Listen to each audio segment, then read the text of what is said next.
ओम श्री विष्णवे नमः। आप सभी का हमारे YouTube चैनल पे बहुत बहुत स्वागत है। आइए जानते हैं वैशाख मास कृष्ण पक्ष वरुथिनी एकादशी व्रत के शुभ मुहूर्त के बारे में, पारण समय के बारे में, व्रत महत्व, नियम के बारे में और फिर सुनेंगे वरुथिनी एकादशी व्रत की कथा।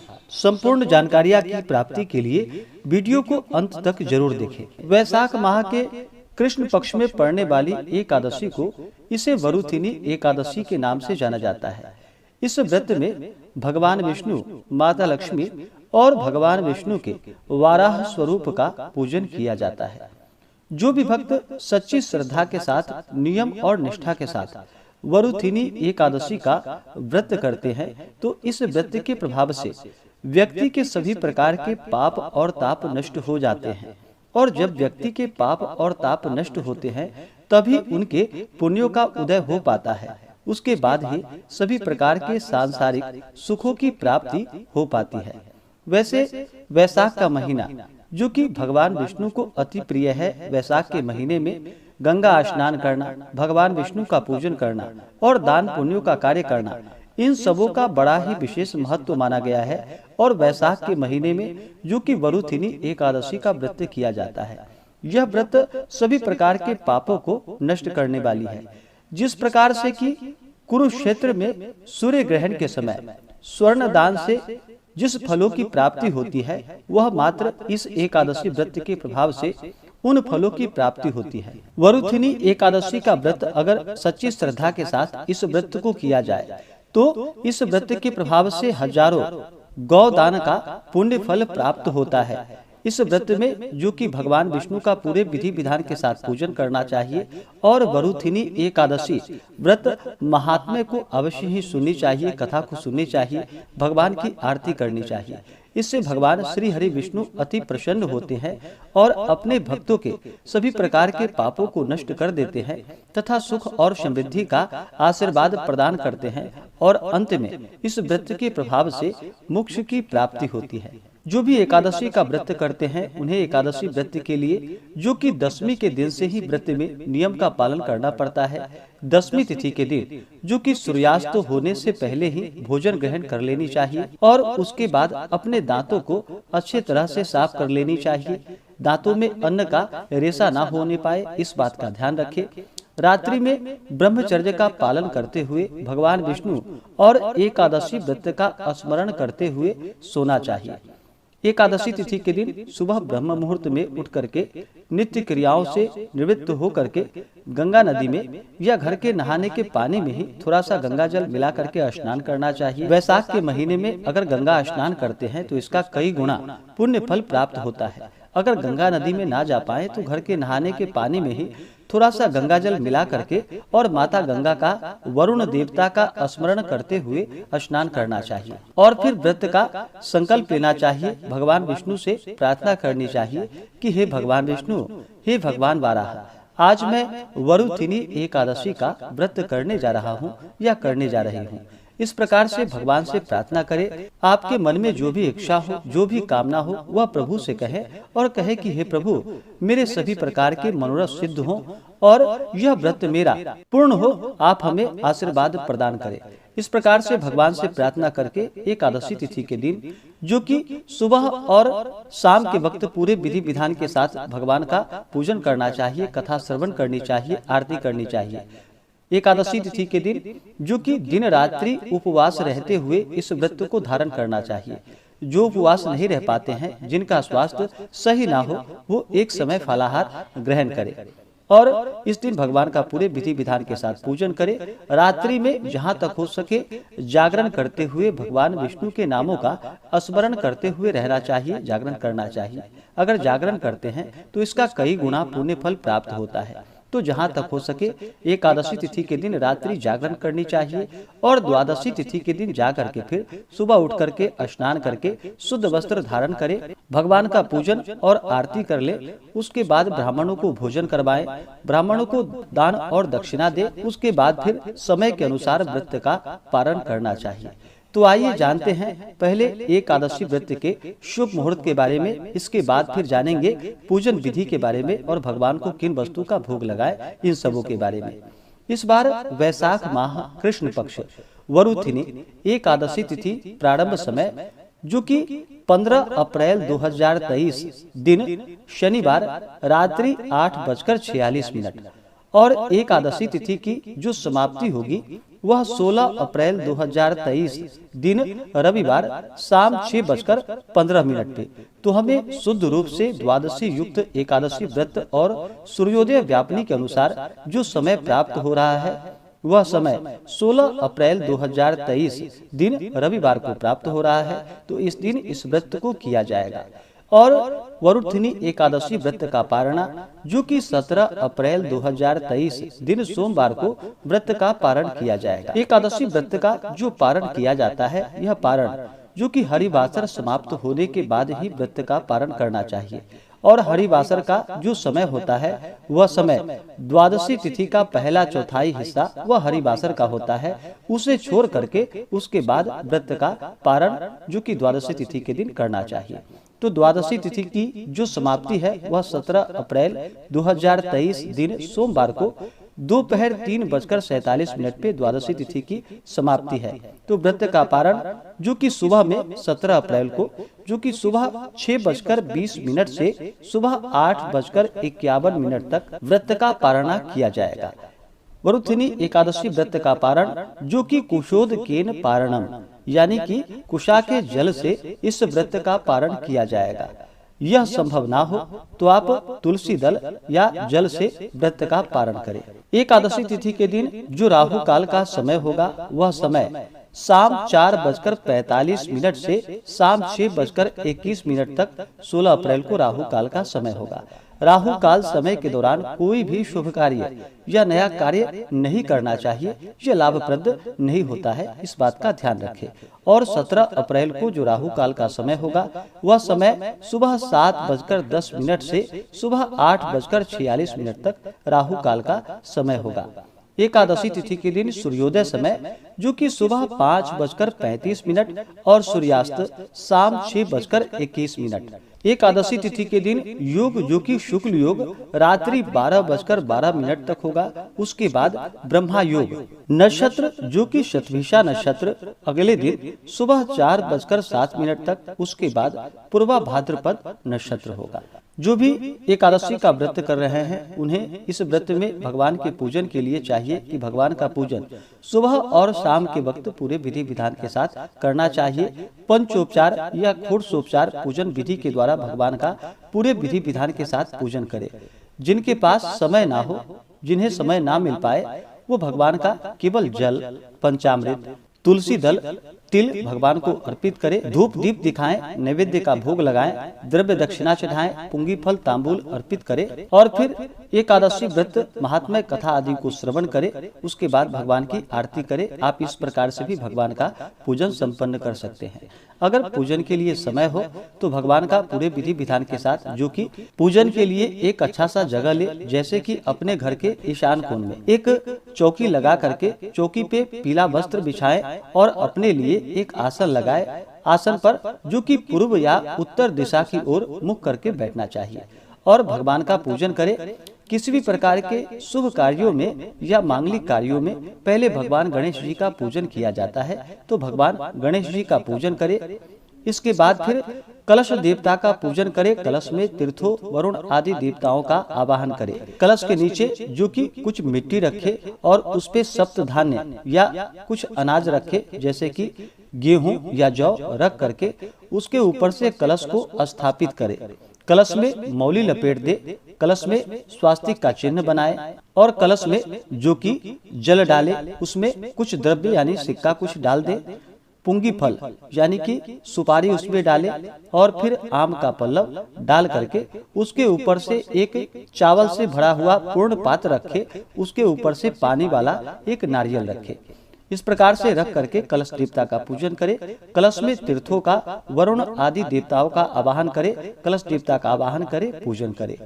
इसके बाद फिर दिन में पूजन हो तो सूर्यादि पंच देवता का पूजन करना चाहिए और रात्रि में पूजन हो तो गणपत्यादि पंच देवता का पूजन करना चाहिए। इसके बाद फिर नवग्रह इंद्रादि 10 दिक्पाल देवताओं का पूजन करे, भगवान शिव माता पार्वती का पूजन करे। इसके बाद फिर भगवान विष्णु, माता लक्ष्मी और भगवान विष्णु के वाराह स्वरूप का पूजन करे। भगवान का इस दिन जो कि जल से अभिषेक करे, पंचामृत से अभिषेक करे, शुद्ध गंगा जल से अभिषेक करे। उसके बाद भगवान को जो कि पीला वस्त्र अर्पित करे। उसके बाद भगवान को तिल अर्पित करे, काले तिल या सफेद तिल अर्पित करे। विशेष करके भगवान को काले तिल अर्पित करनी चाहिए। इसके बाद तुलसी दल अर्पित करे। इस बार रविवार के दिन एकादशी का व्रत है, तो ध्यान रखें रविवार के दिन तुलसी पत्र नहीं तोड़नी चाहिए और एकादशी का दिन है, इस दिन तुलसी पत्र ना तोड़े। अगर खास करके भगवान शालिग्राम हो तो आप तुलसी दल तोड़ सकते हैं, इसमें कोई दिक्कत नहीं है। नहीं तो आप जो कि तुलसी वृक्ष के नीचे गिरा हुआ तुलसी पत्र हो उसे भी आप प्रयोग में ला सकते हैं। वह गिरा हुआ तुलसी पत्र जो कि आप 1 हफ्ते तक भी प्रयोग कर सकते हैं, या पहले से ही तुलसी दल तोड़ करके आप रख ले। उसके बाद फिर रविवार को जो कि भगवान को तुलसी दल अर्पित करें। तो इस बात का ध्यान रखें, आप पहले से ही तुलसी पत्र तोड़ करके अपने घर में पूजन के लिए रख ले। तुलसी दल अर्पित करने के बाद फिर भगवान विष्णु को जो कि पीला पुष्प अति प्रिय होता है, तो उन्हें पीला पुष्प चढ़ाएं, पीला चंदन अर्पित करें। उसके बाद फिर धूप और दीप दिखाएं, अनेक प्रकार का नैवेद्य अपने श्रद्धा भक्ति भाव के साथ भगवान को अर्पित करे। ऋतु फल आदि जो भी हो भगवान को अर्पित करे। इस दिन वरुथिनी एकादशी के व्रत में इस दिन विशेष करके भगवान को जो कि खरबूजे का भोग लगाए, ककड़ी का भोग लगाएं और उसे प्रसाद के रूप में जो कि आप ग्रहण भी कर सकते हैं। जहाँ तक हो सके दूध से बने हुए वस्तु का भगवान को भोग लगाए। और जब भी भगवान को आप किसी वस्तु का भोग लगाते हैं तो तुलसी दल डाल करके ही भगवान को भोग लगानी चाहिए। बिना तुलसी दल के भगवान उसे स्वीकार नहीं करते हैं, तो तुलसी दल डाल करके भगवान को भोग लगाए। उसके बाद फिर जल से आचमनी करवाएं। अगर भगवान को भोजन देते हैं तो भोजन के बाद जल देनी चाहिए, तो भगवान को जल से आचमनी करवाएं। उसके बाद द्रव्य और दक्षिणा चढ़ाएं। मुख शुद्धि के लिए एला लवंग तांबूल अर्पित करे, यानी कि पान पत्र सुपारी लौंग इलायची के साथ में अर्पित करे। इस प्रकार से भगवान का पूजन करे। माता लक्ष्मी का जो कि माता लक्ष्मी को जल अर्पित करे, पंचामृत से अभिषेक करे, शुद्ध गंगा जल से अभिषेक करे। माता लक्ष्मी को लाल वस्त्र अर्पित करे, फिर अक्षत चंदन पुष्प पुष्पों की माला अर्पित करे। धूप और दीप दिखाए, अनेक प्रकार का नैवेद्य अर्पित करे। जल से आचमनी करवाएं, द्रव्य दक्षिणा चढ़ाएं। मुख शुद्धि के लिए पान पत्र सुपारी लौंग इलायची के साथ में अर्पित करे। और फिर भगवान वाराह का पूजन करे। भगवान वाराह का जो कि जल से अभिषेक करे, पंचामृत से अभिषेक करे, शुद्ध गंगा जल से अभिषेक करे। भगवान को जो कि सफेद वस्त्र या पीला वस्त्र भगवान वाराह को चढ़ाएं। उसके बाद अक्षत चंदन पुष्प पुष्पों की माला अर्पित करे। फिर धूप और दीप दिखाए, अनेक प्रकार का नैवेद्य अर्पित करे। इस दिन भगवान वाराह को जो कि विशेषकर ककड़ी का भोग लगाए। और फिर जल से आचमनी करवाएं, द्रव्य दक्षिणा चढ़ाएं। मुख शुद्धि के लिए पान पत्र सुपारी लौंग इलायची के साथ में अर्पित करें। इस प्रकार से भगवान विष्णु माता लक्ष्मी भगवान वाराह का पूजन करे। और फिर वरुथिनी एकादशी व्रत महात्म्य कथा आदि का श्रवण करे, भगवान की आरती करे। इस प्रकार से भगवान का पूजन करे। इससे भगवान विष्णु अति प्रसन्न होते हैं और अपना कृपा प्रदान करते हैं। जो भी एकादशी का व्रत करते हों उन्हें एकादशी व्रत के दौरान जो कि कुछ बातों का ध्यान रखना चाहिए। जो भी एकादशी का व्रत करते हों उन्हें तामसिक वस्तुओं का प्रयोग बिल्कुल भी नहीं करना चाहिए, जैसे कि मांस मदिरा लहसुन प्याज अंडा आदि का प्रयोग नहीं करना चाहिए। किसी के ऊपर क्रोध नहीं करनी चाहिए। अपने मन में किसी के प्रति ईर्ष्या या द्वेष का भाव नहीं लाना चाहिए। ब्रह्मचर्य का पालन करना चाहिए। एकादशी तिथि के दिन चावल ग्रहण नहीं करनी चाहिए। एकादशी के दिन चावल ग्रहण करने से पाप का भागीदारी माना जाता है और रेंगने वाले जीवों के रूप में जन्म लेना पड़ता है। तो एकादशी के दिन चावल ग्रहण नहीं करनी चाहिए। द्वादशी के दिन जाकर के आप चावल ग्रहण कर सकते हैं। व्रत का पारण कर ले, उसके बाद फिर आप चावल ग्रहण कर सकते हैं। इसी प्रकार से इस दिन भगवान का पूर्ण श्रद्धा भक्ति भाव के साथ पूजन करें। व्रत के लिए मन में अगर अश्रद्धा हो अविश्वास हो तो उस व्रत को नहीं करनी चाहिए, क्योंकि वह व्रत निष्फल ही माना जाता है। तो पूर्ण श्रद्धा भक्ति भाव के साथ ही व्रत को करना चाहिए। तभी जाकर के पुण्य फलों की प्राप्ति होती है। तो आइए सुनते हैं वरुथिनी एकादशी व्रत की कथा। तो बोलिए प्रेम से भगवान विष्णु की जय, माता लक्ष्मी की जय, एकादशी माता की जय। बहुत समय पहले की बात है कि एक बार भगवान श्री कृष्ण ने पांडुनंदन से कहा कि हे पांडुनंदन, अब मैं तुम्हें वरुथिनी एकादशी व्रत का महात्म्य सुनाता हूँ। आप सुनिए। वैशाख के कृष्ण पक्ष की एकादशी का नाम वरुथिनी एकादशी है। इस वरुथिनी एकादशी का व्रत करके महाराजा मानधाता ने मोक्ष की प्राप्ति की थी और अनेकों धुंधुमार इत्यादि राजाओं ने भी इस एकादशी के व्रत को करके मुक्ति को प्राप्त किया है। अनेक प्रकार की तपस्याएं हजारों लाखों वर्षों करने पर भी वह फल प्राप्त नहीं होता जो इस वैशाख कृष्ण पक्ष की एकादशी व्रत से प्राप्त होता है। अतएव इस एकादशी का व्रत प्राणी मात्र को अवश्य ही करनी चाहिए। सूर्य ग्रहण में कुरुक्षेत्र में विधिवत स्नान पूजन कर 100 बार स्वर्ण दान करने का जो फल होता है, वह फल केवल वैशाख कृष्ण पक्ष की वरुथिनी एकादशी का व्रत करने से प्राप्त हो जाता है।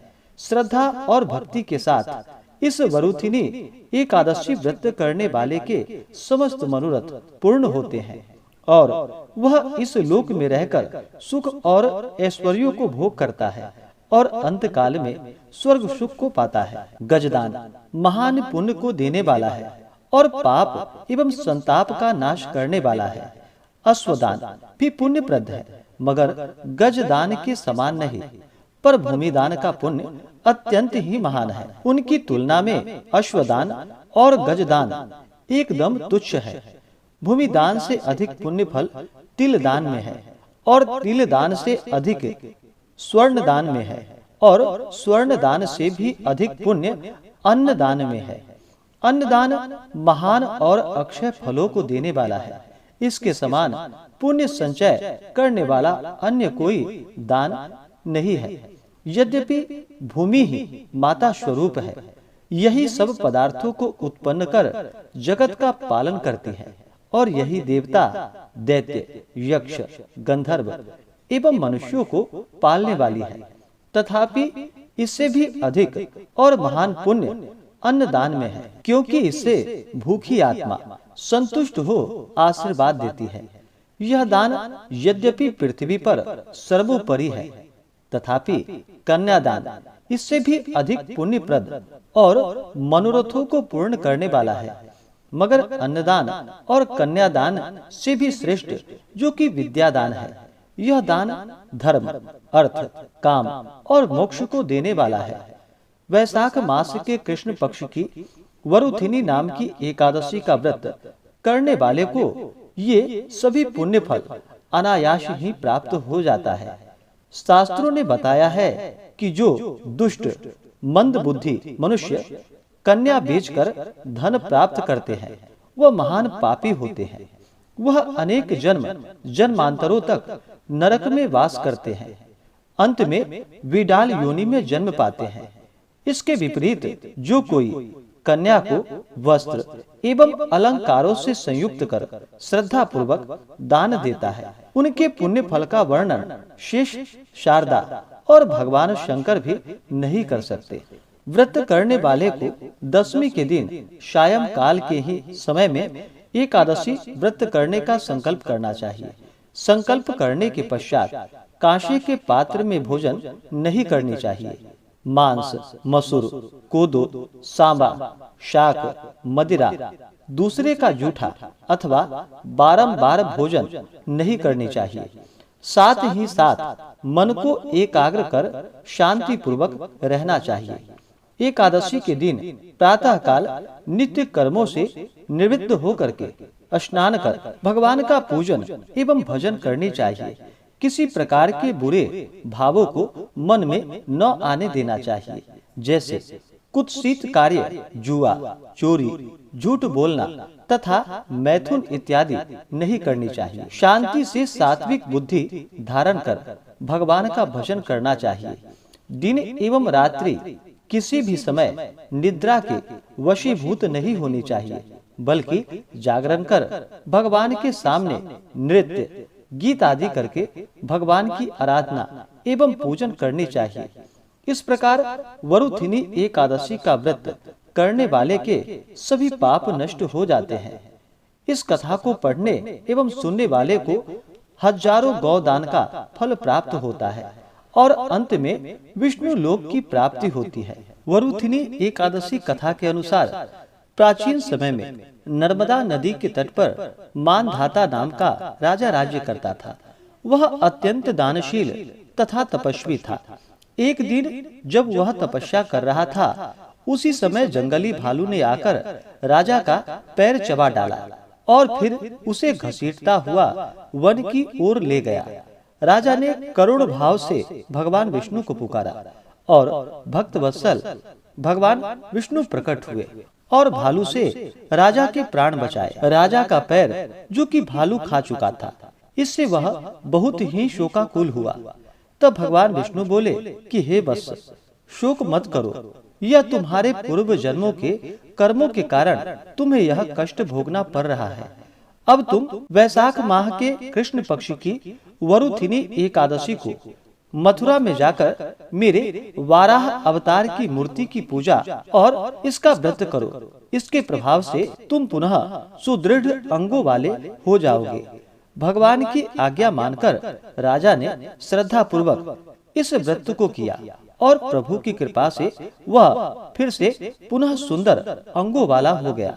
इस प्रकार भगवान विष्णु की कृपा से और एकादशी व्रत के प्रभाव से राजा को सभी प्रकार के सुख और समृद्धि की प्राप्ति हुई। तो बोलिए प्रेम से भगवान विष्णु की जय, माता लक्ष्मी की जय, एकादशी माता की जय। तो आशा करता हूँ कि जानकारी आपको अच्छा लगा हो।